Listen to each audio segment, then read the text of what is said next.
Boa noite a todas, boa noite a todos. Vamos começar nossa introdução ao estudo das histórias das filosofias orientais.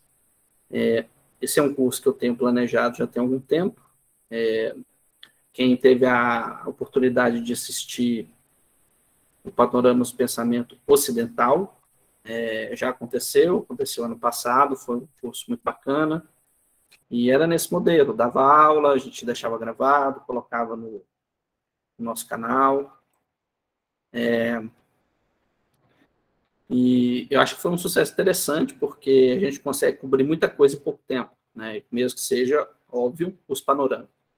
E a ideia de fazer um panoramas de filosofia oriental sempre teve comigo, porque quando eu comecei a fazer esse tipo de curso, eu colocava filosofia oriental e contemporânea em um dia só, né? Então era uma coisa muito maluca, né? O pessoal era muita coisa, né? O tempo todo. Aí eu preferi hoje, né? A partir desse giro que eu vou fazer com vocês aqui, separar, né? Nós vamos fazer cursos distintos, né? Nós vamos começar hoje uma aula aberta.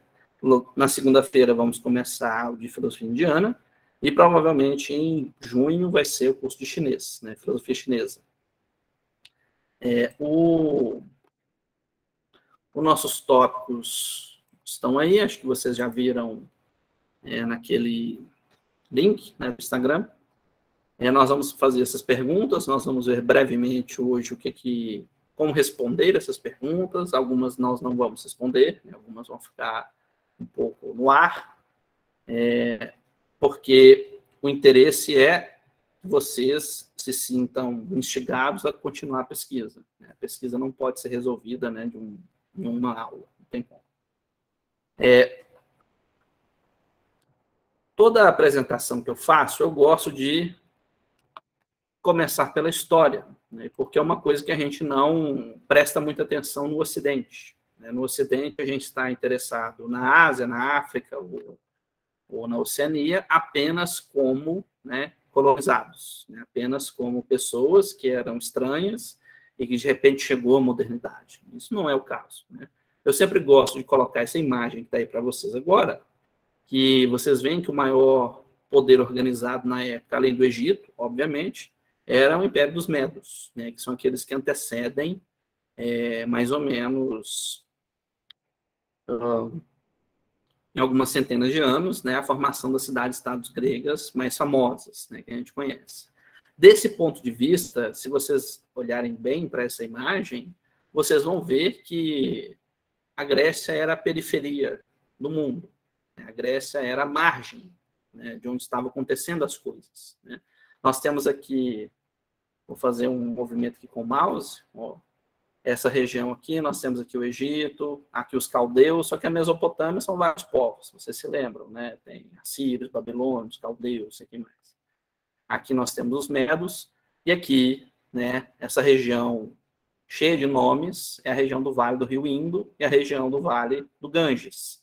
É aqui que nós vamos concentrar a partir da semana que vem. Mas é nessa meia-lua, né, vamos fazer assim, esse movimento aqui como se fosse uma meia-lua, é onde acontecem as coisas, é onde tem construções, onde tem filosofia, tem matemática, tem ciências, tem religiões diversas. E é um pouco estranho dizer que a filosofia começa apenas, né, com um Tales de Mileto tropeçando na pedra, né? Fica parecendo piada de mau gosto, né? Sendo que nós já tínhamos um material de pesquisa, de investigação sobre a natureza, sobre o mundo, sobre a origem das coisas, alguns milênios antes, né, de, na cidade-estado grega, começarem a andar, né? Esse segundo mapa é um mapa mais ou menos já na época da Grécia, é um mapa dos Acaêmidas, que a gente conhece aqui como persas, que é um mapa de áreas de influência, né? Eu estou colocando esse de áreas de influência porque foi uma grande consolidação, talvez a primeira grande consolidação, entre aspas, Oriente e Ocidente, né? Porque o Império Persa ele vem aqui da Índia, vocês estão vendo aqui, assim, essa região mais clara aqui não era um controle direto, né, mas é uma zona de influência, de pagar imposto, né, de trocas linguísticas, trocas culturais, até, né, o Egito, a Líbia, Grécia, Anatólia, a Ásia Central, o Cáucaso. Ou seja, nós temos muita coisa acontecendo quando a Grécia começa a fazer suas coisinhas, né, que são extremamente importantes, mas que não são no sentido de inventar a roda. Eles estão fazendo comentários, estão fazendo ampliando coisas que já existem também, né? A própria matemática indiana, que é talvez uma das mais avançadas do mundo até hoje, um passatempo, podemos chamar assim de forma jocosa, né, das pessoas no subcontinente indiano, que se transforma, né, na própria maneira como a gente entende os números até hoje. Os próprios números, algoritmos que a gente usa até agora, né, são algoritmos perso-indianos. Essa congregação de povos, de culturas, de religiões, de filosofias, de tudo que vocês imaginarem, ela é levada a um primeiro nível burocraticamente organizado, né, pelos persas, que criam estradas, criam correios, né, criam cidades do nada, né, as pessoas, uma das primeiras cidades planejadas do mundo, né, elas são mais ou menos desse período, e há uma congregação de pessoas, saberes e interesses de toda parte do mundo conhecido. O mundo conhecido dessa galera, nessa época, era isso aí.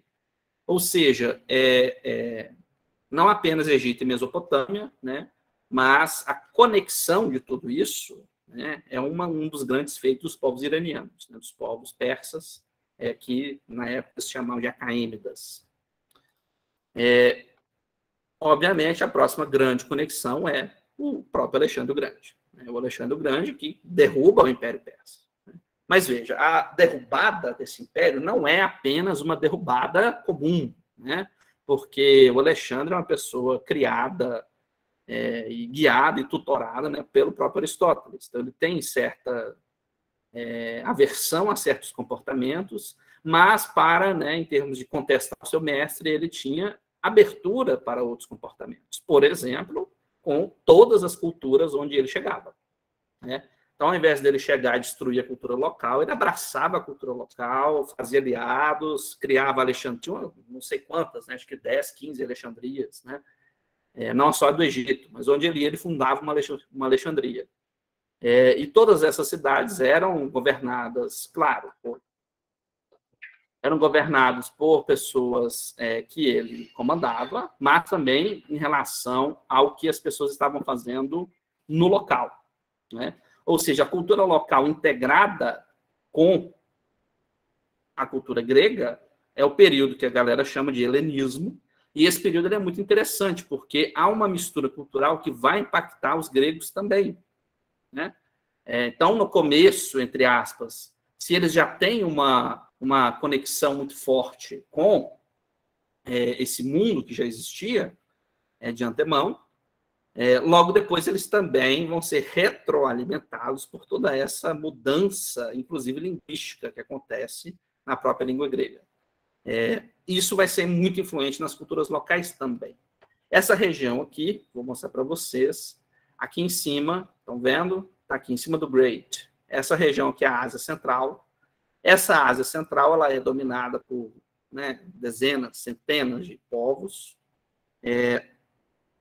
Vai acontecer um momento que chama o Império dos Kuxanas, que é um império muito importante, que a gente às vezes nunca ouviu falar, porque era um cruzamento, né, entre Índia, China, Pérsia e Ocidente. E é um pessoal que escrevia as coisas em várias línguas oficiais, que tinham várias maneiras de congregar zoroastrismo com budismo, com cristianismo, com islã, com taoísmo, com tudo que vocês imaginarem. E é um império que dura relativamente pouco tempo. Quando ele desaparece, essa transmissão cultural é interrompida e as regiões vão desenvolver, né, por conta própria, um pensamento renovado. Então, as pessoas da Índia, da China, da Pérsia, da Arábia, todos eles estão trabalhando nesse período antes mesmo de já serem conquistados, de serem incluídos nisso ou naquilo outro, né? E isso é muito interessante porque mostra como que a autorreferência dessas culturas não começa de fora para dentro. Tá? Assim ficar claro. É muito complicado, portanto, falar em início da filosofia. Geralmente nós temos muitas pessoas fazendo propostas distintas, todas elas, em geral, puxando para a Grécia. Isso é o comum que a gente encontra no Ocidente, e mesmo, né, entre os colonizados na Ásia, isso também é ensinado. Essas três figuras que eu coloquei para vocês, Vyasa, o Duque de Zhou e o Homero, né, vocês estão vendo aí mais ou menos, tinha certidão de nascimento, então as datas são um pouco especulativas, e são pessoas que estão escrevendo textos sobre o que é a realidade, o que é a ética, como devo agir, o que eu devo fazer, como conhecer as coisas, como organizar um Estado, como discutir limites para a ação humana, como interagir a natureza com a metafísica, com o abstrato, com o cosmológico, lá de cima até uma prática agrícola do local. Então, são pessoas que estão produzindo um arcabouço textual gigantesco, que é difícil dizer que isso não tem relevância filosófica. Geralmente, quando a gente ouve isso, as pessoas estão dizendo coisas similares a, bom, só é filosofia se for X. E esse X seria uma zona de conforto, né, de algum ocidental mais emocionado, não sei bem. É um pouco complicado dizer que pessoas como esses três aí são pessoas que não são filósofas. São pessoas que não produzem texto, que não discutem o que é o real, o que é o conhecimento, como construir um bom argumento, né? Talvez a ausência do rótulo assuste as pessoas, mas talvez isso não deveria assustar. Talvez o que deveria assustar é dizer que o filósofo é apenas aquele que usa um rótulo e escreve 4 ou 5 páginas sobre um assunto absolutamente minúsculo. E que pessoas que escrevem, por exemplo, o Vyasa é uma pessoa que escreve uma Mahabharata, né? Entre outras obras. Para vocês terem uma comparação, o Mahabharata é 3 vezes maior que a Bíblia, em termos de versos, de estrofes, né, de coisas. E ele dita de memória e as pessoas vão escrevendo. Aí nós vamos falar, isso não é interessante, isso não é um estudo sobre o real, isso não é estudo sobre aquilo que existe, sobre o que pode ser, sobre o dever ser. Fica parecendo bem arbitrário, né? Nós vamos ver, em breve, algumas orientações sobre o que está acontecendo e por que isso, às vezes, não é tão levado a sério. Então, eu vou começar do contrário. Eu vou começar como não estudar filosofia oriental. O problema do orientalismo é um problema diagnosticado por esse camarada aí, que está na nossa tela, o Eduardo Said. Said é uma pessoa que escreve essa obra no contexto do Oriente Médio, né? Mas vocês vão ver que os argumentos são interessantemente aplicáveis, né, para todos os campos. A noção de que o Ocidente inventa uma coisa chamada o Oriente. Há uma espécie de totalização daquilo que o outro faz, e essa totalização, ela explica, ela guia a própria maneira como o ocidental lida com o Oriente. Pode ser de uma maneira positiva ou negativa. Nós vamos ver sobre essas orientações agora há pouco. Mas a confecção de uma coisa, de um todo, de um totalitarismo no sentido de um conjunto totalitário de propostas e proposições e direcionamentos, não é o que essas pessoas estão fazendo. É uma descrição colonial de fora para dentro para, né, ajudar nos seus propósitos de empreitadas comerciais, etc, etc. Ou seja, quando a gente diz assim, a Índia, qual Índia que a gente está falando? Por exemplo, a própria palavra Ásia. A palavra Ásia é uma região muito pequena da Anatólia, que é a península onde hoje está a Turquia. De repente, tudo aquilo que estava do outro lado vira Ásia. Mas será que essas pessoas vivem da mesma maneira, têm o mesmo interesse, têm a mesma formação, têm a mesma cultura, a mesma língua. É muito estranho a gente pensar dessa maneira, especialmente porque, quando fazem isso com a gente, ninguém acha interessante. Por exemplo, pessoa, não sei vocês, mas quando as pessoas pensam que no Brasil todo mundo fala espanhol, os gringos vêm aqui e começam a falar olá, olá, a gente fala, não sei o que você está falando. E a gente fica irritado com isso. Agora você imagine na Índia, com no mínimo 16 línguas oficiais, deve ser mais hoje em dia, 16 é a última vez que eu conferi, e achar, não, todo mundo aí fala índio, todo mundo fala inglês, todo mundo é hindu, todo mundo é budista. Essa maneira de empacotar a cultura alheia, para fins, seja ele qual for, positivos ou negativos, é um tipo de erro metodológico que é importante que a gente evite, inclusive na hora de estudar esse povo, de estudar esses textos. Bom, essas orientações hostis, eu tenho a impressão que nenhum de vocês aqui provavelmente devam ter, porque senão não estariam aqui, não estariam gastando tempo de vocês ouvindo uma aula sobre filosofia oriental. Eu coloquei porque às vezes acontece, a gente fala umas coisas dessas aí, de repente não sabe bem o que está sendo dito. A questão do racismo e da xenofobia, obviamente, ajuda a explicar as outras questões, eu só coloquei separados para a gente dividir melhor os tópicos. O racismo e a xenofobia é uma maneira de pensar a própria realidade, de organizar essa própria realidade. Mas não necessariamente de uma forma tão estrutural quanto é em relação aos negros no Brasil ou aos indígenas no Brasil.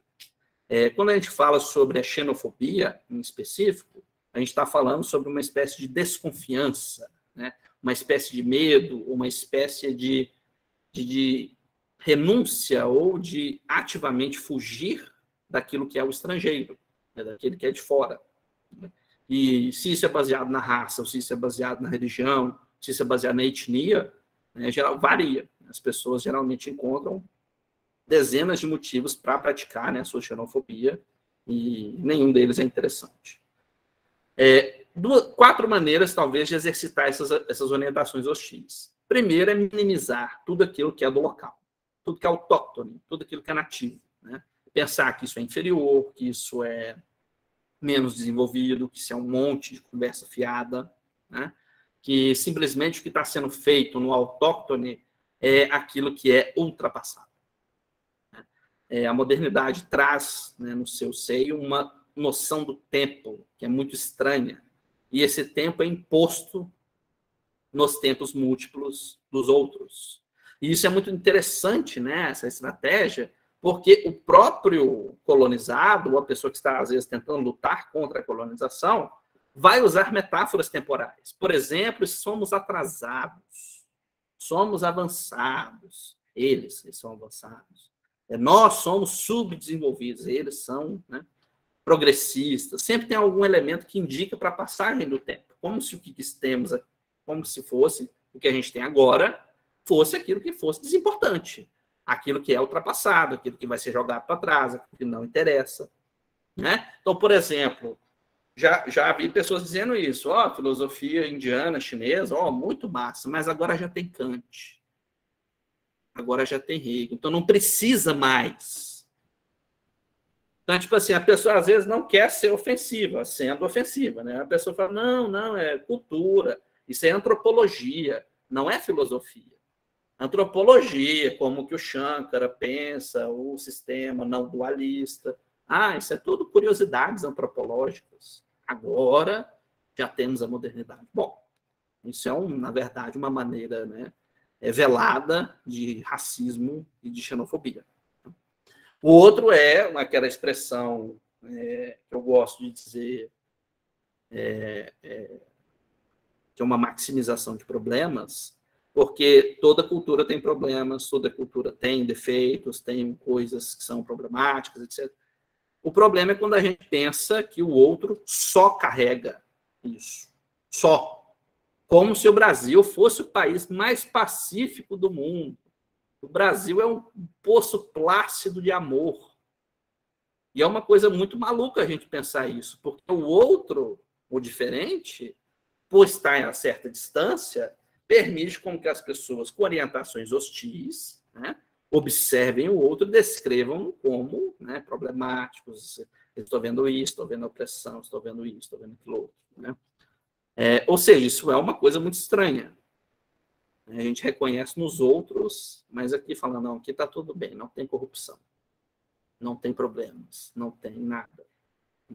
Ou seja, essa apontação de problemas, né, para falar mais um pouco lá, essa maximização daquilo que tem de incorreto da perspectiva do observador.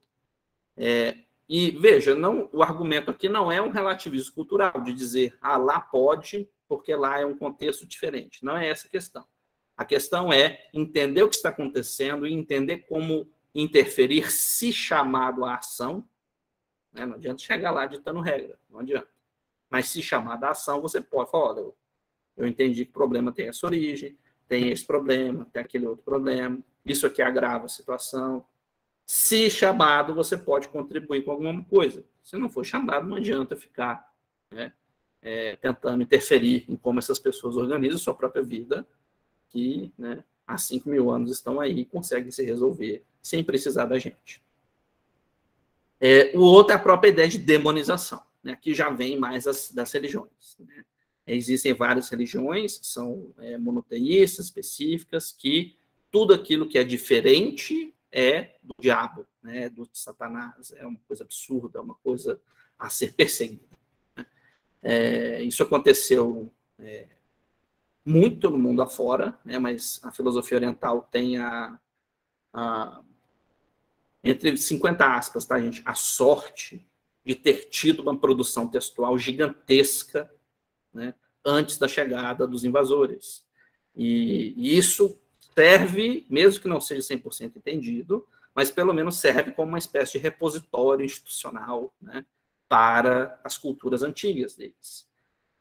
Nem todos os povos tiveram essa sorte. Né? Tem povos que dependem muito da sabedoria oral e que isso foi, né, forçosamente impedido, né? Não só proibindo a pessoa de falar na língua local, mas como, né, o assassinato sistemático dos anciãos das tribos, dos padres locais, dos sacerdotes, dos druidas, dos xamãs, seja o que for. Né? Ou seja, a destruição da cultura alheia é, inclusive, um dos primeiros passos para a colonização. Né? Colonização não é acordo. Isso tem que ficar um pouco claro. Né? E eu não sei se isso está muito claro quando a gente fala no Brasil. Né? Porque tem muita ideia do acordo colonial, pacto colonial. Isso é uma coisa absurda.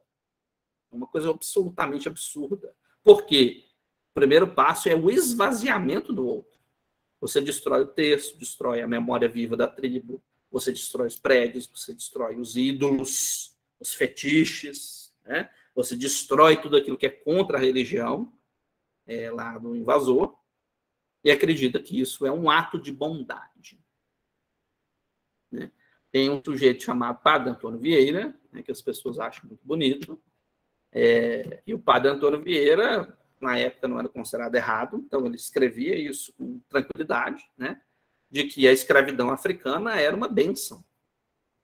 Né? Que os portugueses deveriam ser agradecidos por estarem sofrendo tanto de ter que levar o cristianismo para a África, para dar aos satanistas a chance de se redimirem no trabalho escravo e irem para os céus.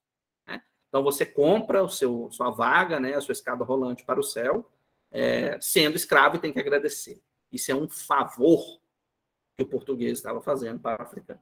Ou seja, essa noção ela não pode ser descartada com muita facilidade. Quantos de vocês, isso é bruxaria, isso é voodoo, isso é não sei o quê, e que isso é transformado como uma coisa negativa, uma coisa feia, uma coisa a ser perseguida, chuta que é macumba, pensar que a estátua é um ídolo do demônio a ser destruída. Né? E essa ideia da demonização do outro, ela não está separada do próximo item, que é a secularização. A secularização é o mesmo raciocínio, só que de gente que tem diploma. Da época, de 1500 bolinhas. De hoje, quem tem diploma não quer dizer muita coisa mais.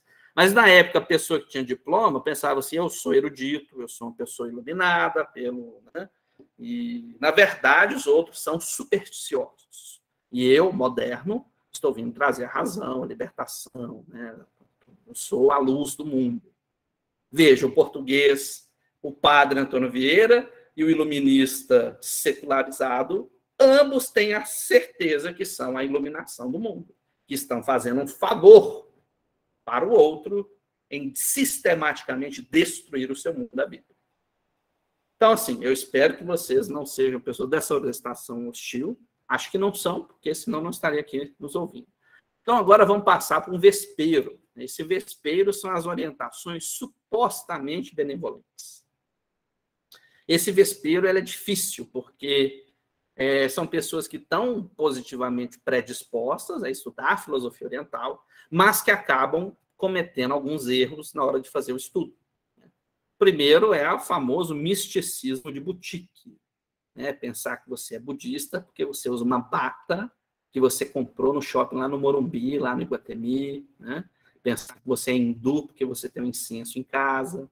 Então, assim, esse misticismo, a ideia de que aquilo que é o real dessa galera é aquilo que a burguesia, mente aberta, ou a filha do juiz muito bacana, ou o filho do promotor que usa bar, que isso aí é o que essas pessoas falam. Não é. Então, esse misticismo de boutique é uma coisa muito louca. Fica imaginando, gente. Imagine se você fosse lá na China, ou no Vietnã, sei lá, e tivesse uma loja do Brasil sobre misticismo brasileiro e tivesse lá a cara do Neymar. Imagine, cara, que coisa louca que seria entrar numa loja dessas. Né? Tipo assim, um café sendo servido, né? Como se fosse uma espécie de ritual, né? Transcendente. Assim, você fala assim, velho, não é isso que se faz no Brasil. Perdoa a expressão, que P é essa aqui, né? Ou seja, essa boutique do exótico, isso já conecta ali com o item 3, né? Sobre o exótico, essa coisa misteriosa, assim. Tem ordens misteriosas no Oriente, no Ocidente? Tem. Isso explica o Oriente ou o Ocidente? Não. Né? É um pouco brega, inclusive, a gente pensar que a filosofia e que o raciocínio das outras pessoas é tão redutiva dessa maneira, né? Que cabe numa bolsa da Carmen Steffens, né? Uma bolsa da Victor Hugo. Né? Você sair aí com um ídolo de Buda, não sei, e sou budista porque eu faço meditação na minha jacuzzi. Bom, eu espero que não seja isso, que o pensamento oriental, já disse para vocês, tem uma produção textual maciça, né, de, no mínimo, 4, 5 mil anos. Né? Pensar que essa galera está vendendo cristal de cura é ridículo. Nós temos, então, agora outro problema. Vou conectar com a questão do exótico. Né? Vou trocar um pouco a ordem. Essa questão do exótico, ela é sempre um problema, porque a gente fala assim, nós temos que incluir uma coisa que é não moderna. Aquilo que é não moderno seria automaticamente superior, porque esse não moderno é mais conectado com a vida, não sei o quê, porque lá é mais exótico, é mais diferente.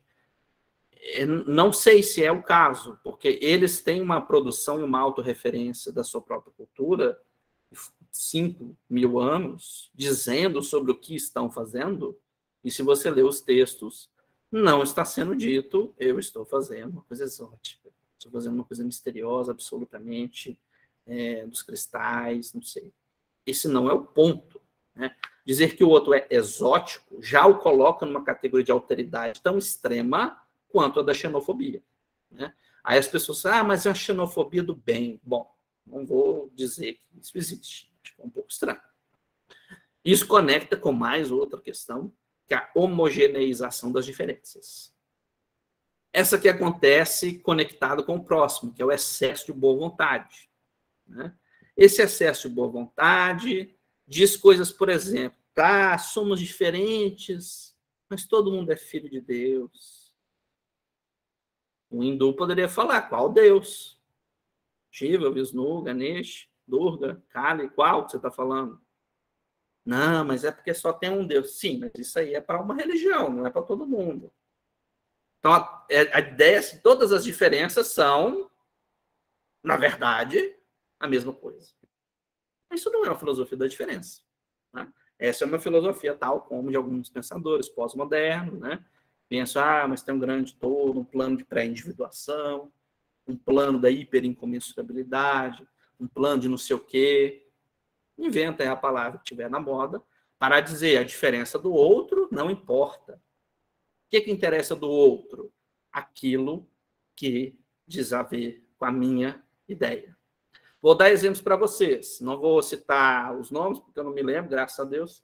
Mas tem vários textos de filósofos de comparação, né? Filósofos comparativistas, né? E, na verdade, não são comparativistas, eles são proselitistas, né? Que eles estão tentando fazer uma espécie de evangelho do Ocidente. Eles pegam um texto oriental, ignoram 90%, focam naquilo que parece que lhe diz mais respeito, porque enxergam nessa diferença uma identidade. Por exemplo, quando Adi Shankara diz a realidade é um Atman, seria o ego, o self, o ego, você, a pessoa. O Atman é o absoluto, o Brahman.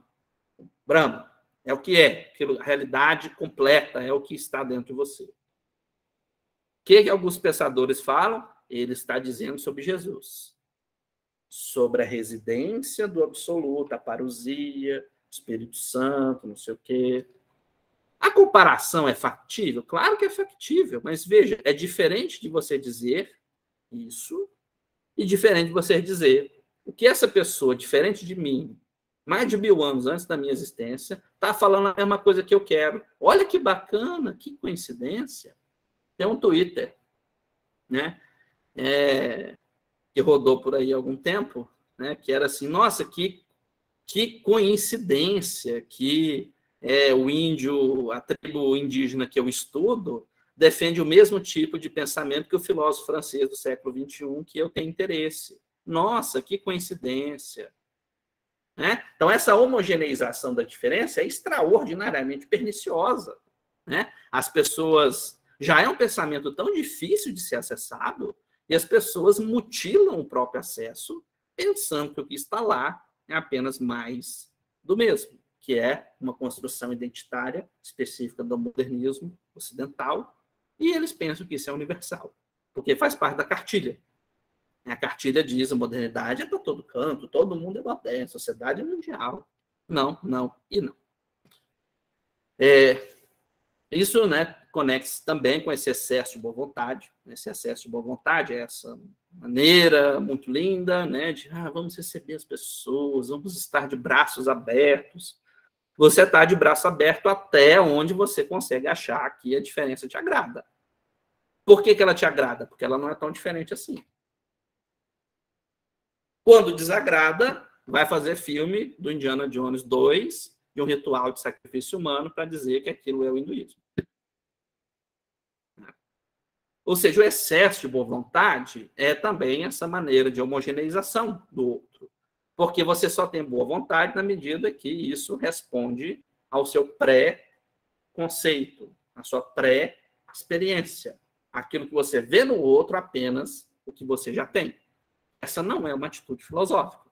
O Ocidente descobriu isso muito tarde, mas o Oriente já sabia que filosofia tem a ver com dúvida. Tem a ver com eu não sei o que eu estou fazendo. Pode ser que esteja certo, pode ser que o texto seja bacana, mas eu vou questionar, eu vou aceitar outras categorias. Quem for fazer o curso de Índio conosco vai fazer, na última semana, o movimento das Puranas, né, que é um movimento de reforma dentro do hinduísmo, lá nos anos 600, mais ou menos, depois de Cristo, onde eles aceitam um monte de críticas, aceitam um monte de ideias, de categorias que vieram do budismo, do jainismo, de outras filosofias. E eles fazem uma grande reforma de si mesmos. Se isso não é filosofia, o que é? Tabela de lógica? Isso nos conecta, então, com a próxima questão, que é a ideia de que a experiência é mais importante do que o estudo. Isso não está nos textos, inclusive nos textos orientais. Mais especificamente, nos textos orientais. Quem for fazer o curso conosco vai ver como que existem disciplinas extraordinariamente detalhadas de como você lê cada diabo de letra. E é a mesma pronúncia nos mesmos 5.000 anos, porque eles mantêm um rigor disciplinar textual inacreditável, que nenhuma CAPES, nenhuma Harvard daria conta de copiar. Melhor ainda, de cabeça. Você pegar um texto do Rig Veda, de 1200 a.C., a pronúncia do sânscrito é a mesma. Ela é mantida, porque ela é ensinada, é uma disciplina de acesso. Tem o Vedanta, com T, né, que é uma escola de filosofia, mas tem o Vedanga, que é como se fosse o curso de letras. Gramática, sintaxe, Panini, o inventor da gramática, inclusive, séculos antes de Saussure existir, o próprio Saussure dizia, o Panini é o inventor da linguística. Né? Alfabetos, que eles não usam alfabetos, usam abujda, que é uma conexão, né, de silábica, não é exatamente uma letra isolada. A maneira de escrever, a maneira de transmitir, a maneira de chegar, de sentar, a maneira de pegar o texto, tudo isso é regulado pela filosofia oriental. O que o burguês faz? LSD e incenso. E acredita que essa experiência é a filosofia oriental. É uma coisa inacreditavelmente ridícula. Então, a noção de que a experiência... O que é essa experiência? A vontade é falar, vocês leram os textos? Todos eles detalham minuciosamente como ler, como interpretar, como questionar, inclusive. A origem do ceticismo não é na Grécia. Pirro de Eres vai passear com os gimnosofistas, né, que é a maneira como eles diziam, dos filósofos hindus, daquelas ordens mendicantes. A própria noção de dúvida metodológica, que a modernidade se arroga tanto de ter descoberto entre os bigodes de René Descartes, não é o caso. Então, veja, a maneira de ler, de se sentar à mesa, de duvidar, de questionar, de interpretar, de acrescentar, é minuciosamente descrita nos textos orientais da China e da Índia. Ou seja, a noção de que fumar um negocinho é experimentar o Brahma é uma forma de xenofobia. Isso nos leva ao último tópico, que é o reducionismo.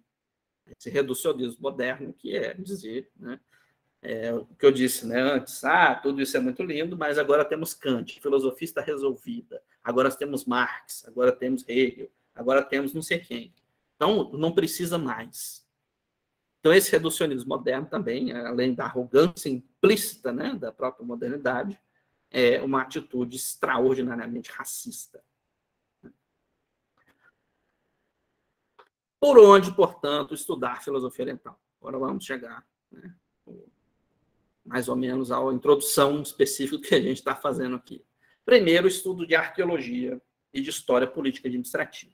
Diz para vocês, por exemplo, sobre os Kushanas, o império, várias línguas, conexões, traduções, missões.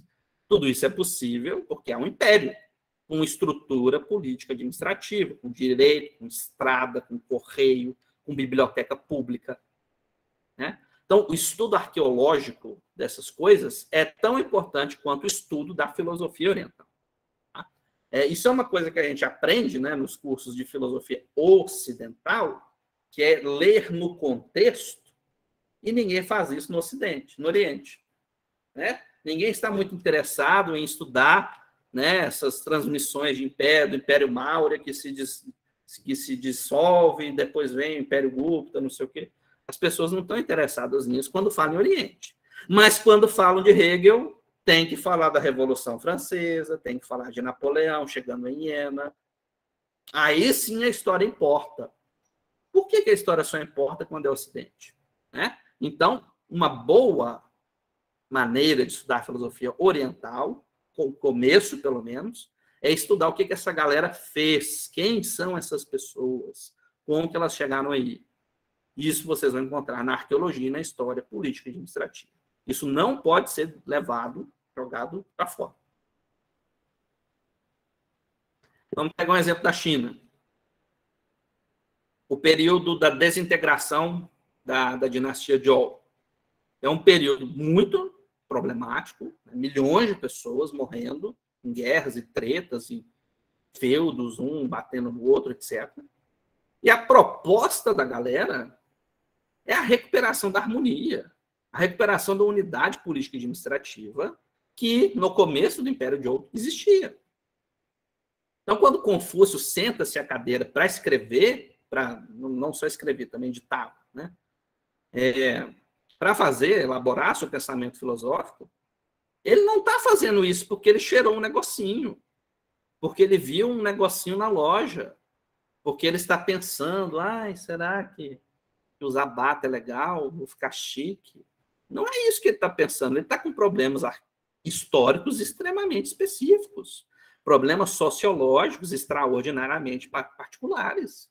Se ele consegue criar uma filosofia que é transhistórica, isso é um grande feito dele, mas ele surge num contexto arqueológico, político, histórico, administrativo, bastante específico, com desafios e propostas muito claras. Quando a gente perde isso de vista, é quando Lao Tse, Buda, etc., vira amuleto.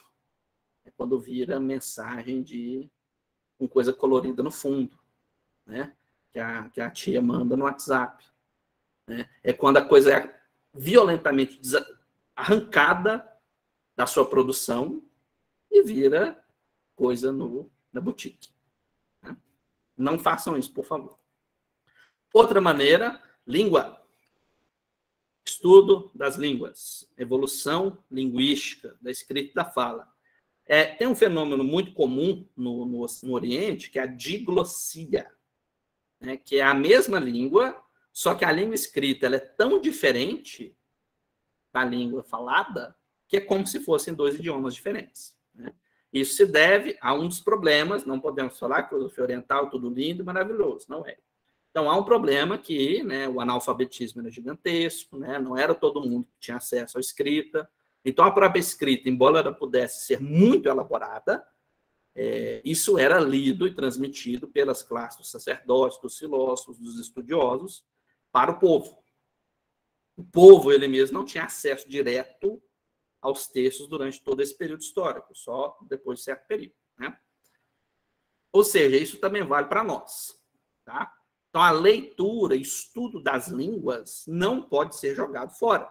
Ele não pode ser descartado como se fosse um assunto menor, como se fosse um assunto... mas já tem tradução, não precisa. Né? Isso não deve ser feito. Primeiro, que 100% de todas as traduções têm problemas. Né? Inclusive, pior ainda, de textos filosóficos. São textos extremamente carregados, né, de significado, de coisas muito elaboradas. Toda tradução vai ter problema. Eu ouvia isso de meus professores, né, quando eu estava na graduação ainda. Eu só fui sentir isso na pele mesmo, quando eu estava lendo as categorias do Aristóteles, que eu pegava 5, 6 traduções diferentes, cada uma era diferente da outra. Né? Aí eu comecei a estudar o grego clássico, o grego koiné, no caso dele, mas estudava o grego clássico, para ir tentando decifrar. Né? Não é possível você simplesmente aceitar a tradução e falar que isso aqui resolveu tudo. Se você tem um interesse mais iniciante, não tem problema. Você vai ler as traduções, o que tiver disponível. Ainda bem que você está lendo isso, né? Ainda bem. Mas à medida que você vai progredindo, né, no estudo das filosofias, seja qual for, aprender o idioma, nem que seja um instrumental. Né? Não precisa ser, ninguém é fluente em sânscrito mais, talvez poucas pessoas, né? Lá os brahmanes bem específicos. Né? Mas você tem que conseguir se virar com o texto. Né? Você conseguir cotejar a tradução, falar, aqui está certo, aqui está um pouco estranho. Né? Se isso não for possível, o estudo ainda está muito amador, está, né? Muito no começo. À medida que a gente vai avançando, as coisas vão ficando, inclusive, muito mais interessantes. Você vai descobrir palavras que não tem tradução. Saudade, beleza, uma. Agora imagine 5.000 anos de texto escrito, o tanto de coisa que essas pessoas têm palavras que não tem nada a ver com o nosso contexto do momento. Então, aprender uma língua antiga é um prazer muito interessante. Você vê como que os sentimentos, inclusive, se tornaram vulgares hoje em dia. Nós temos poucas palavras para falar sobre sentimentos hoje em dia. Nós temos, estou feliz, estou com fome, estou com isso. As pessoas não desenvolvem mais, né, essa noção, uma razão discursiva, né? Porque hoje a escrita é tão fácil, né? Hoje todo mundo escreve qualquer coisa e pronto, né? Então, quando você tinha esse cuidado com a escrita, né, parece que as pessoas tinham um carinho especial com isso, e isso levava à construção de línguas extraordinariamente complexas e muito sofisticadas. Então, aqui nesse primeiro lado, aqui nós temos um trecho dos Vedas, né, o texto... Os Vedas são um conjunto, na verdade, são 4 textos, né, do hinduísmo, e aqui do outro lado nós temos o Oráculo dos Ossos, que é a primeira escrita chinesa, né? Inclusive, os logogramas ou ideogramas, né, sempre tem esse debate, os sinais que os chineses utilizam são desenvolvidos do Oráculo dos Ossos, mas hoje já são bem mais distintos, né? Essa maneira aí de escrever um pouco mais redondinha, né? Não é mais o caso, né? Hoje é tudo mais com linhas um pouco mais retas, né?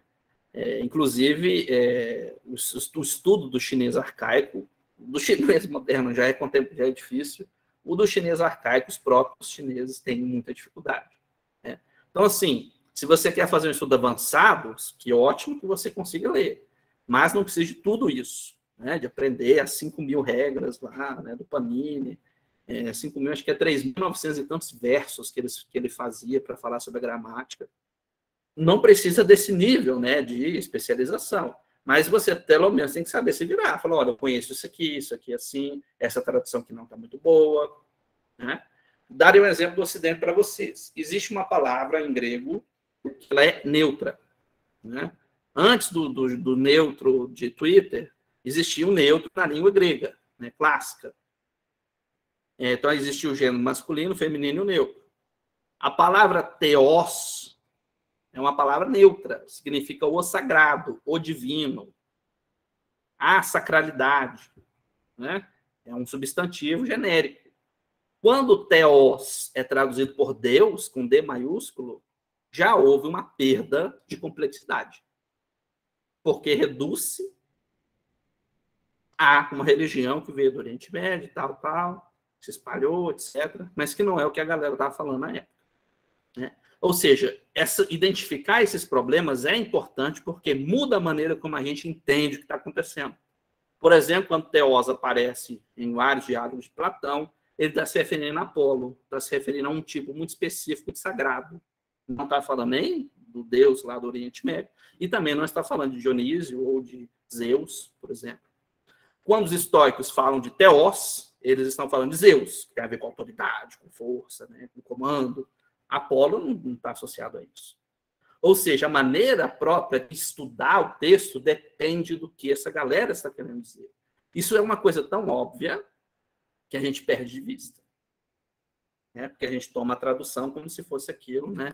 Já está resolvido, pronto, acabou. Não é ponto, acabou. Outra, como eu estou dizendo para vocês, o estudo das ciências ou estudos das religiões. Estava conversando com o pessoal que no Oriente, em específico, é muito difícil dizer o que é filosofia e o que é religião. Mais ainda, é muito difícil separar em escolas, né? Assim, filosofia analítica, fenomenologia, escola de Franco, é muito difícil, porque todos eles se influenciam e recebem uma troca cultural muito gigantesca. Se vocês querem uma comparação no Ocidente, vocês podem pensar no final do Império Romano e na Alta Idade Média. No final do Império Romano, é muito difícil você dizer fulano é um aristotélico, fulano é um estoico. Não há com muita clareza, porque Platão, Aristóteles, estoicismo, não sei o quê, tudo isso está misturado. né? Você vai ler Próculo, né, que já é quase na fronteira final do Império Romano, vai ter elementos da mística da Babilônia, do Egito, de Platão, de não sei quem, de Tales de Mileto, Pitágoras. Porque, estou brincando, mas porque não existia o CNPq, não existia CAPES, plaquinha, né? Estudos de Platão, né? Não existia esse raciocínio, né? O logos, a palavra, o discurso era de todo mundo, né? Então, se há uma influência maior de Platão em Plotino, óbvio que tem, mas vamos dizer que isso aí recusa o estoicismo, recusa o aristotelismo? Não é assim. Na Idade Média é a mesma coisa, né? É muito difícil você separar o que é religião e o que é filosofia, né? Inclusive, o nome da galera geralmente é santo, né? Santo Anselmo, São Tomás de Aquino, Santo Fulano, né? Alguns não são santos, mas estão falando sobre religião, Pedro Abelardo, por exemplo, né? Então, esse raciocínio é o que prevalece no Oriente. No Oriente não tem CAPES, CNPq, né? 5.000 anos de Cristo, para pregar tabela no PDF, né? Fazer Excel. Não tem isso. As pessoas estão lendo umas às outras e elaborando raciocínios próprios a partir daquilo que existe. Isso, eu estava comentando há pouco, isso causa o censo demográfico muito difícil de ser feito nessas pessoas, nessas regiões. Porque quando você leva uma prancheta, que é coisa mais ocidental que uma prancheta com tabelinha de você marcar X, né? Quando você leva a prancheta lá e fala, você é confucionista ou taoísta ou budista, a pessoa vai olhar para sua cara e não vai entender o que você está perguntando, né? Eu não estou dizendo que é tudo a mesma coisa. Eu estou dizendo que não é fácil, não é tão claro a distinção desses sistemas. Qual que é a solução, Otávio? Ver o que essas pessoas estão fazendo. Eu gosto muito de um sociólogo francês contemporâneo, chama Bruno Latour, né? Latour diz, sigam os atores, né? Sigam os actantes, o que eles estão fazendo, né? Por exemplo, lá pelas tantas, né? Na época mais ou menos das Puranas, há essa grande pergunta, o que é o hinduísmo, que estava sendo sintetizado, né, na época, e o que é não hinduísmo, né? Que eles diziam o que é ortodoxo e o que é heterodoxo. Eles mesmos, né, vão dar uma resposta. Aqueles que aceitam os Vedas são hinduístas. Os que rejeitam a autoridade dos Vedas são não hinduístas, né? São os heterodoxos. Ou seja, se você aceita a autoridade dos Vedas, mesmo assim continua trabalhando com Buda, você é considerado um hindu nessa classificação. Mesmo que a sua vida inteira seja estudar os textos canônicos do Buda, né? Ou seja, a maneira como eles mesmos se organizam não é uma maneira excludente. Da seguinte maneira, excludente de academia, de epistemologia. Lá você não chega assim, você é de humanas ou você é de exatas, né? Você não marca o X para estudar só aquilo o resto da sua vida e nunca ler nada que seja de outro curso, né? Então, a influência mútua desses autores tem que ser sempre levada em consideração, tá? Eu coloquei 2 imagens para vocês. Tem um templo jainista, esse branco, e esse outro é um templo taoísta lá em Taiwan. Eu peguei esses 2 exemplos porque a gente pensa em Índia, pensa em hinduísmo, pensa em budismo, né? Mas o jainismo é uma tradição que já está lá, inclusive, há muito mais tempo, né? E uma tradição que hoje é 0,1. Claro que 0,1 na Índia é muita gente, mas em termos percentuais, né, muito pouco, né? Mas o jainismo tem uma contribuição filosófica muito grande na formação do pensamento indiano, em geral, né? E que, apesar de que hoje, numericamente, não é tão mais expressivo quanto já foi. E esse outro templo aí, esse aí de Taiwan, porque depois da Revolução Cultural do Mao Tse-tung, eles mesmos, né, destruíram a sua própria cultura de uma maneira sistemática, e muitos dos textos e das práticas sobrevivem em Taiwan, né, que é uma China que não aceitou, né, a Revolução marxista, comunista, como quiserem chamar. E por que eu coloquei ciências das religiões? Essa é uma área relativamente nova, com 70 aspas. A distinção entre ciências das religiões e antropologias ainda é um pouco estranha, né, no Brasil. São poucos departamentos, por exemplo, de ciências da religião. Eu não sei se você já pensaram sobre isso. E é um tipo de estudo que incorpora tudo isso que eu estou dizendo para vocês. História, arqueologia, linguística, textos sagrados, um treino muito específico para lidar com o texto, a produção de outro, e não apenas ficar tentando encontrar lá coisas que me agradam, né? Então, é um curso que, hoje, em específico, está muito interessante. É um curso que, quem quiser ir fazer graduação, quiser fazer pós, eu recomendo bastante, se vocês for do interesse de vocês. E a própria contato com a filosofia que essa galera faz é óbvio. Um contato muito interessante. Agora, sobre os textos mesmo. Primeiro, obviamente, as línguas originais. Né? Isso é muito difícil. Então, eu sempre recomendo traduções acadêmicas. Tá? Essas traduções acadêmicas, elas não são só direto. Vou pegar um exemplo para vocês. Alguém perguntou do Bhagavad Gita. Né? Tem essa tradução aqui, do Feuerstein. Vejam. Nós temos aqui do lado o texto traduzido, aqui nós temos o sânscrito, e aqui nós temos a leitura do sânscrito, e embaixo nós temos notas de tradução. Pode não ser 100% correto, nada vai ser 100% correto em termos de tradução, isso tem que ficar claro. Mas é uma ajuda inacreditável. Se você pega só o texto direto, você não vai entender. Não precisa ir longe, não. Você pega a Odisseia, a Ilíada, que é da Grécia, aqui perto, é difícil de entender. É muito difícil, quando não é feito dessa maneira. Né? Coloca o texto original, coloca como se lê, coloca notas de tradução. Isso que eu me refiro quando eu digo traduções acadêmicas. São traduções feitas por pessoas que estudam, né, que sentam a bunda na cadeira. Né? Não pode ser simplesmente assim, Google Translate. Não dá, por favor. História da filosofia é o que a gente vai fazer aqui no nosso minicurso daqui para frente.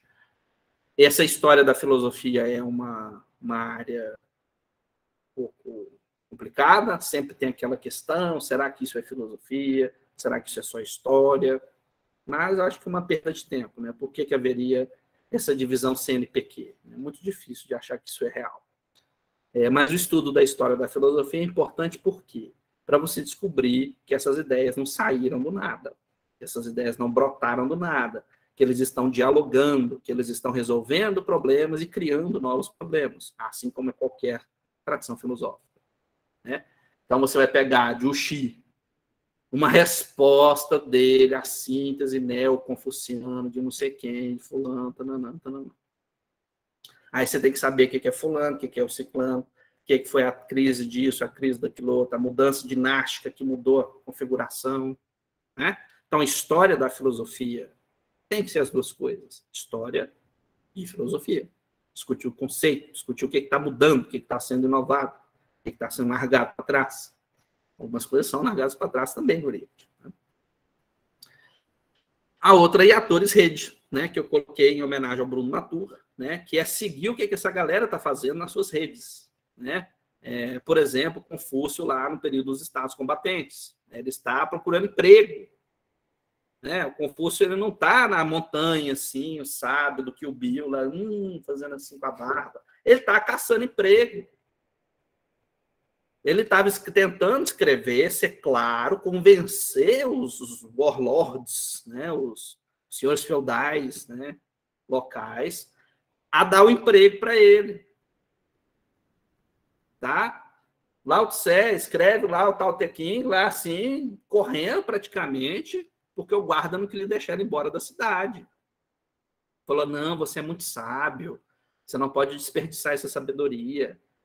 Você não escreve nada, escreve aí para mim, senão não deixa você ir embora. Vai ficar preso aqui. O cara, beleza. Senta lá no burrinho dele, vai embora.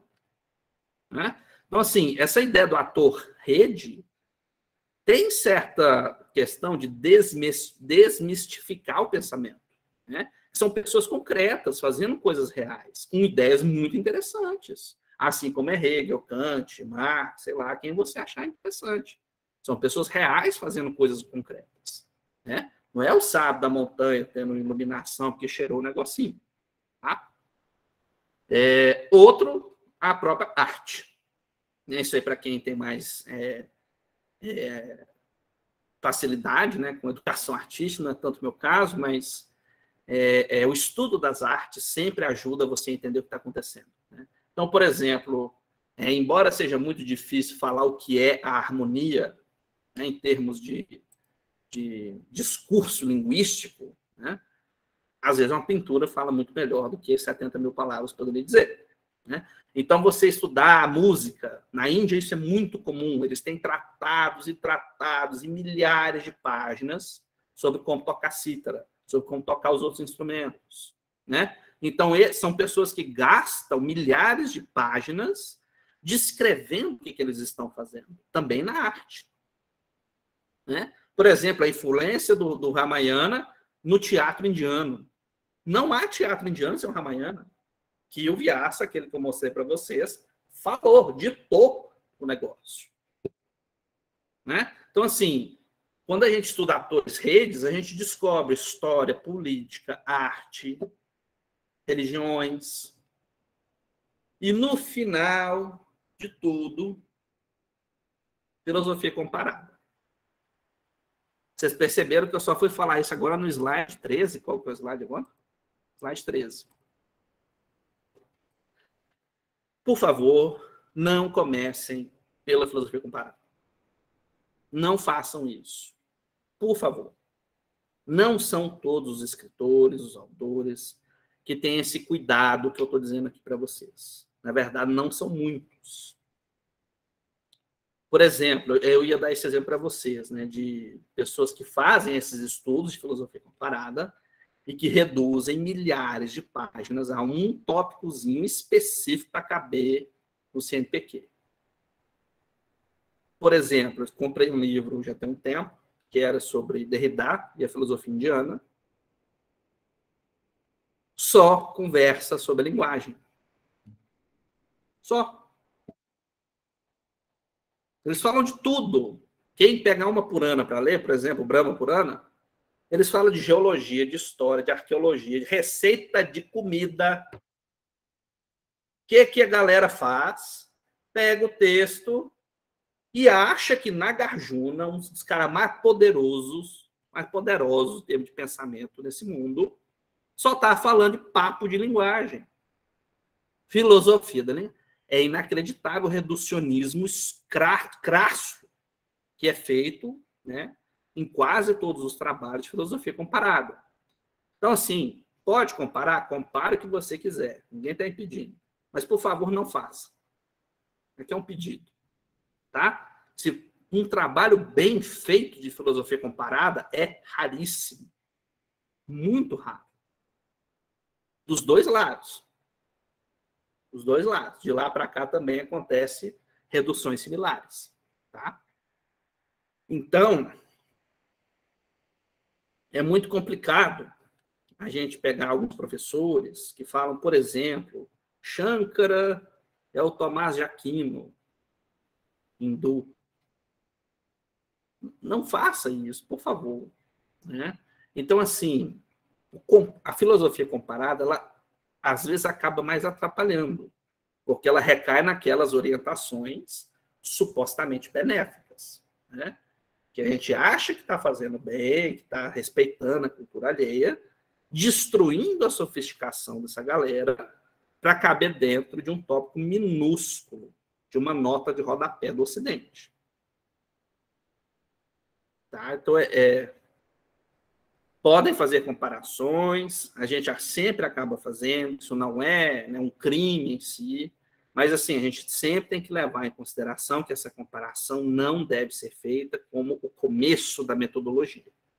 No máximo, na melhor das hipóteses, que ela seja lá no final, que ela seja a última etapa e que provavelmente não vai chegar.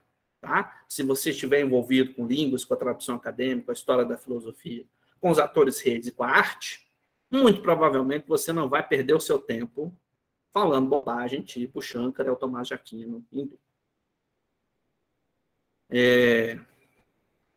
Um exemplo disso é quando... Isso não é uma coisa recente, tá? Eu vou contar um exemplo que eu li sobre as cartas que os jesuítas mandavam para o Leibniz, né? Um dos inventores do cálculo, o filósofo, etc. E o Leibniz desenvolveu sua monadologia, acho que a primeira versão em 1686, né? E ele se torna diplomata e ele tem contato com pessoas do mundo todo, inclusive com a ordem dos jesuítas lá na China. E eles faziam aquelas traduções pior que Google Translator, né? E mandavam para a Europa, né? E começou a tal da febre do orientalismo. Né? E eu acho muito interessante uma carta que o Leibniz manda de volta, né, para os jesuítas, quando ele recebeu os textos do Juxi, esse que eu falei para vocês, da síntese neoconfuciana, falando assim, Leibniz diz: eu estava abismado com a complexidade, sofisticação e tudo o que eu estava tentando falar já estava no texto desse sujeito. Mas o meu tem uma vantagem, porque no meu tem Deus. Então, assim, você destrói a complexidade do outro porque ele não é da sua religião. Né? Então, Juxi chegou numa monadologia, inclusive, muito mais sofisticada do que a de Leibniz, no ano 1000, mais ou menos, e é desqualificado simplesmente porque não aceita o credo de uma religião do Oriente Médio específica que o Leibniz achava legal. Então, por favor, gente, sempre tenham muito cuidado com a filosofia comparada. Por favor. Agora, vamos fazer uma coisa bem interessante aqui para algumas pessoas, para o conceito. Uma proposta de conceito operativo para a filosofia. Coloquei duas figuras aí para vocês, figuras que quem conhece cada um deles sabe que um está do lado do outro, uma surpresa, né? Que é um sociólogo alemão, Niklas Luhmann, e um filósofo afro-brasileiro, Renato Nogueira. Né? As pessoas falam, nossa, o que um tem a ver com o outro? O Otávio está doido. Cada um deles nos oferece um conceito, acho interessante, que nós vamos transformar em uma coisa um pouco mais propositiva. Esse primeiro senhorzinho aí, o Luhmann, ele propõe que a sociedade é feita de comunicação. A sociedade não é feita de pedras, de pessoas, de instituições, de história, de pinturas, de garrafas quebradas. Para Luhmann, a sociedade é feita a matéria da sociedade é comunicação. E muito interessante, a comunicação de Luhmann não é binária. Né? Nós temos aqui o emissor e ali tem um receptor. Né? Aí eu falo uma coisa, vai fazer tipo uma ponte, né? Faz assim, tuf, aí chega na pessoa. Luhmann rejeita essa tese, né? Que é a mais comum da linguística. Ele rejeita essa tese, ele vai ter outros pensadores que vão ajudar a chegar na noção de que a comunicação é uma síntese tripla, que só funciona fora de quem está falando, de quem está ouvindo. Essa síntese tripla é a mensagem, o que você quer dizer. Segunda, uma forma de compartilhar. E o terceiro é a compreensão, que sempre demanda o outro. Mas não é um outro que está te ouvindo agora. Porque esse outro aprendeu a língua com outra pessoa, tem outros contextos, tem outras situações, tem uma história institucional, tem várias coisas. Então, para Luhmann, a comunicação ela pode até ser produzida por um sistema psíquico, mas ela só é comunicação social mesmo, fora de nós. Isso é muito interessante, porque essa teoria da comunicação de Luhmann, ela... só falar um pouquinho sobre a questão do compartilhamento. Esse compartilhamento ela é interessante porque é a maneira de transmitir, para falar a metáfora antiga, né? Por exemplo, eu gosto sempre de usar esse exemplo quando eu dou aula de teoria de sistemas, que é a pessoa escrevendo um pedaço de papel, né? Eu estarei sempre perto de você. O compartilhamento de um é uma letrinha fofa, redondinha, com coração, com fofura, com perfuminho. Esse é o primeiro. O segundo é com as letras como se fosse um sangue correndo assim. A compreensão, obviamente, é diferente. Obviamente é diferente. Não é porque é Otávio ou porque é fulano está vendo. É porque é obviamente diferente.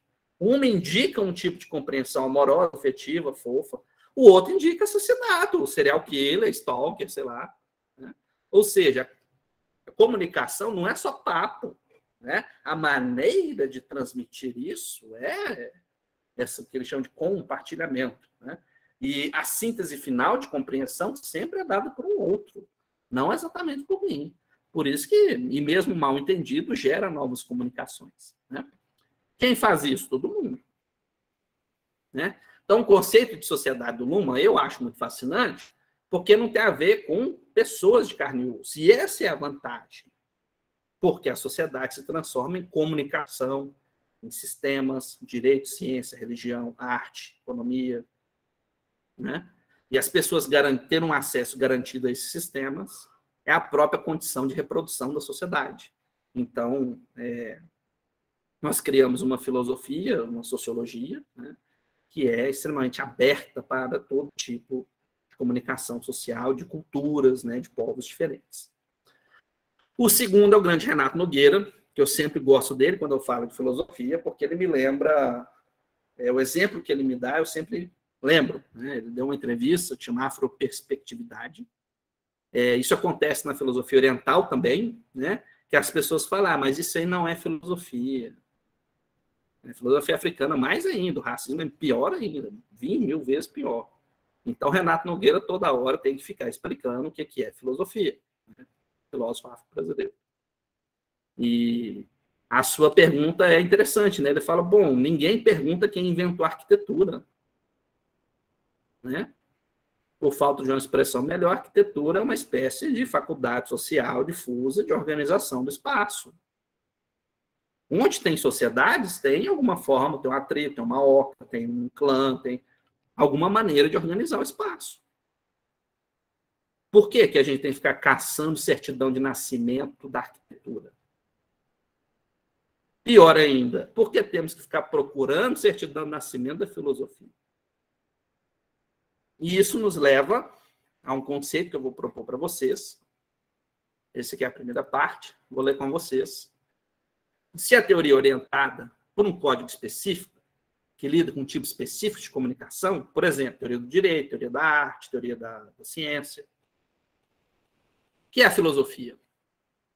Será a comunicação da comunicação. A reflexão acerca dessa comunicação de segunda ordem.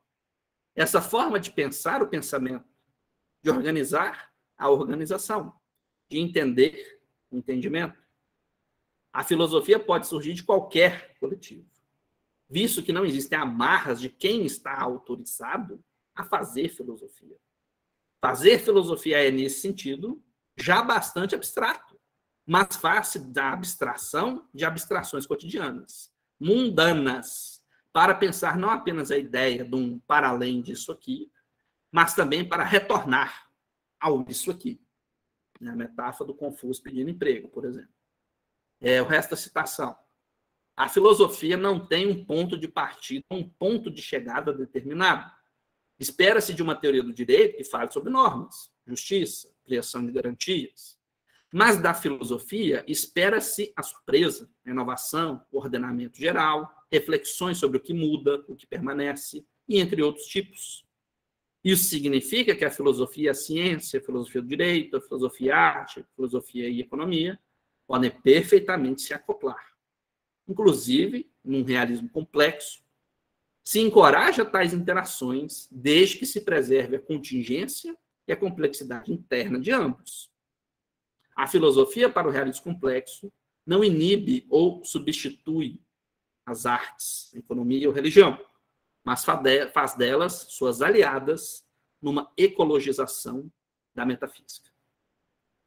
Esse é o texto, um trecho da minha tese, que eu escrevi ano passado, que tem um nome comprido, primeiro esboço, um tratado de metafísica. Coloquei só, isso aí está disponível na academia, está disponível na internet, pode ser encontrado facilmente. Então, a proposta é a combinação, né, de Luhmann com Renato Nogueira. Veja que combinação curiosa. Porque se a comunicação não depende exclusivamente de uma pessoa particular de carne e osso, e se ela é sempre compreendida fora da pessoa, e se isso pode ser feito em qualquer coletivo, dizer filosofia ocidental oriental até perde certo sentido. Como que o próprio Renato Nogueira responde a isso? Ele diz, olha, quando que vai fazer sentido falar em filosofia africana, filosofia indiana? Quando a geopolítica exigir. Quando a geografia exigir. Quando a autorreferência desse povo exigir. Então, não é imposto de fora. Por que podemos falar de filosofia oriental? Porque eles falam sobre si mesmos. Eles não são mudos. Eles não são tolos esperando a iluminação. Eles já falam exaustivamente sobre eles mesmos. O que a gente faz? Segue esses atores.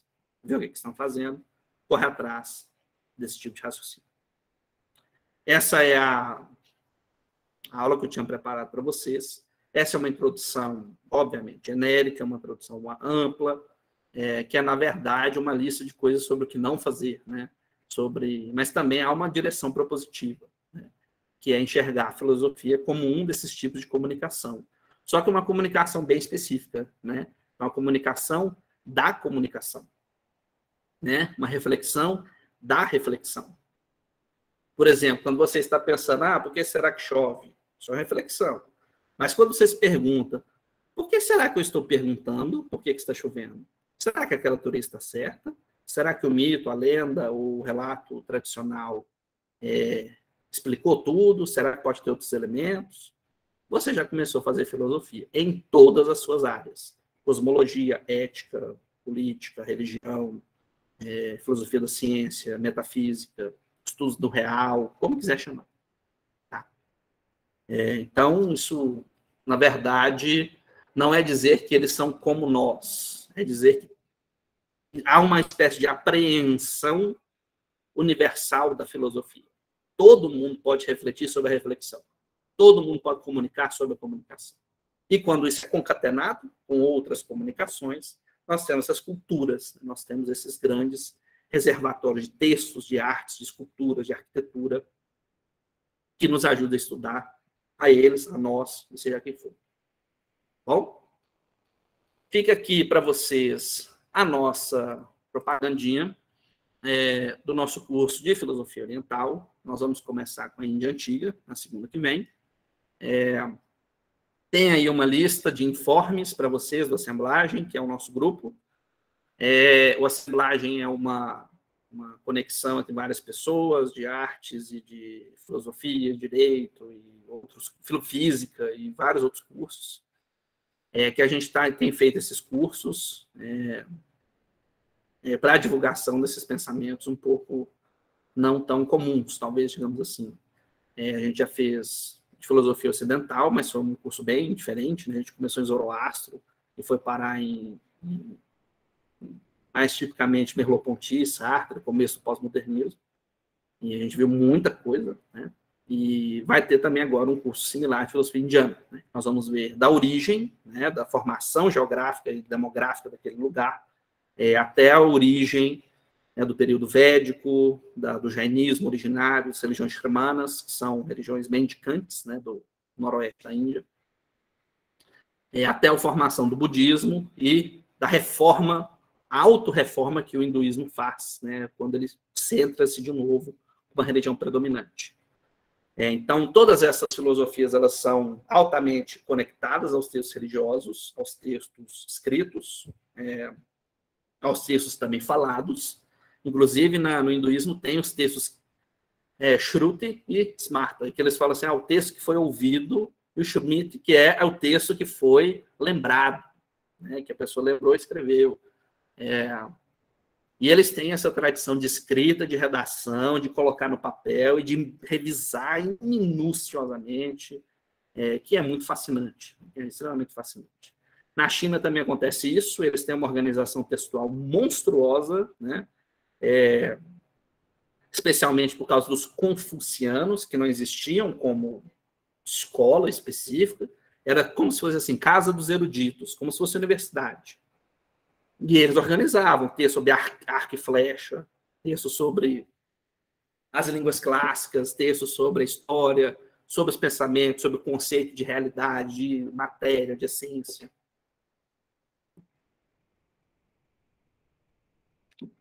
Portanto, filosofia oriental é uma área que dá trabalho, mas que é muito fascinante de mexer com isso.